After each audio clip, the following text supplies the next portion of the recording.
Hi there, this is Ronnie, Amber's Night, coming at you with a video. I wanted to do a video just to sort of say how I got started in this hobby. Um, I got started, I suppose, by a very strange method.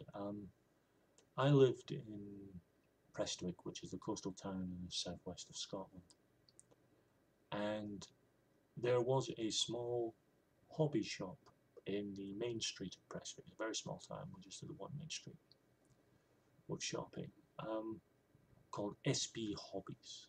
And I think it started out pretty much as somewhere that sold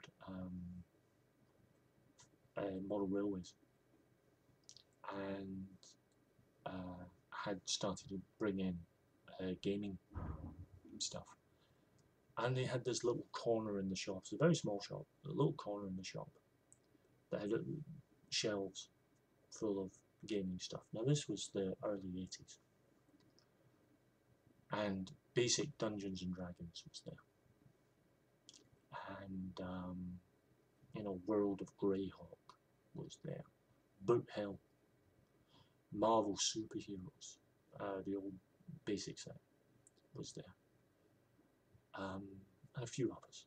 Well, those are the ones that really stick in mind because those are the ones I would bring off the shelf and I'd be like, ooh, looks lovely. And I was fascinated by this hobby. Then, and we're talking again, I'm talking about uh, early 80s. Channel 4, because at that time, for terrestrial, we didn't have satellite TV. Terrestrial channels, there was the four of them. And Channel 4 decided to show a film called Mazes and Monsters, which stars a very young Tom Hanks. I found out later, much later, a few years ago actually, that this film had been filmed, had been made, supposedly, there's some contention about this, supposedly as a warning against playing role-playing games. You know, the whole, it drives you mad and you start blurring between fantasy and reality and so on. And we watched it, my friend Alan and I. And the intention of the film was to put you off playing role-playing games. Well, it backfired completely because we were hooked. My friend Alan got an old board from a board game they didn't use anymore. And he turned it on its back, it was just blank red. And he created this little dungeon room, I think it was about 12 spaces on all four sides, 12 by 12 by 12. And then little corridors in, and then more spaces, and then little corridors in, and then a main kind of thing in the middle. And it was a very simple, silly little game. You would roll the dice, you would move certain spaces, and there would be fighters, but we didn't have like combat rolls or anything.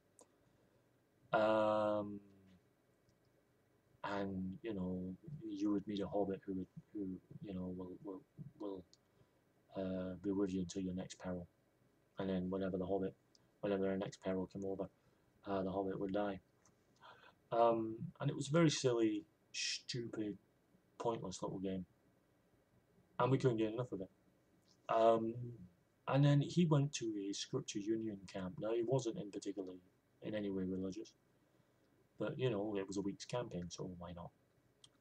So he went off uh, um, to Scripture Union camp, but when he came back, he had enough money and he bought the basic Dungeons and Dragons stuff,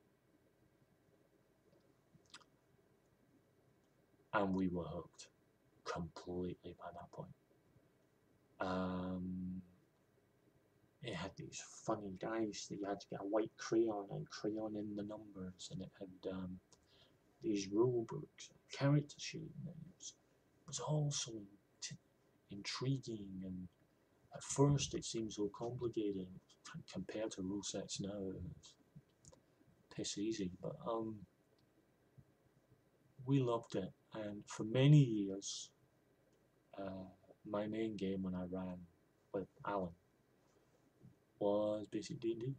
Obviously, by then we'd caught up and gotten the expert, the companion, and master's rule sets. But we had all these rules, and it was great. Alan doesn't play as much now, although since I bought Dragon Age, he's looking to get back into it. But I just fell in love with the hobby. I had always loved. I'd always had a big imagination. I'd always loved, as a kid, reading stories of Greek myth and so on. I wasn't like, you know, someone who could quote a Greek myth right off the bat, but I loved the stories. I loved action and adventure. I found as a child, I found Greek myths and tales of Hercules or Heracles, if you want to tell them, and Jason and the Argonauts, and Theseus, and all these tales. I found them much more interesting than, sort of, I suppose, Christian myth, which didn't seem to have anything like the action quota. And then you hear about Norse myth, you know, Thor and Odin and Loki and Freya and the Valkyries and Balder and all these incredible sort of battles and so on. It was just it was something as a kid that just enthralled me. And the other thing that happened as a kid, I was in primary 6, which for those not to stay, you know, I was 11, 12 years old. My teacher, Mrs. Henderson, read the Narnia books to the class every day. So the last 10-15 minutes was the Narnia books. She didn't do Horsener's Blood, you know, and she didn't do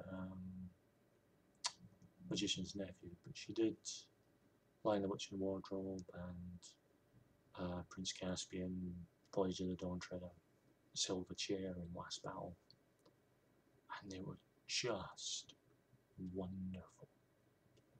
And they just caught my imagination, and I just wanted a place to tell stories, exciting stories. I mean, my definition of exciting story has obviously matured and changed and evolved over the decades, but it's still that wish to tell a good tale that set me off on role-playing games and keeps me role-playing. I just love telling what I hope for the players are interesting tales. So yeah, that's how I got started, and I'll be back soon with another video.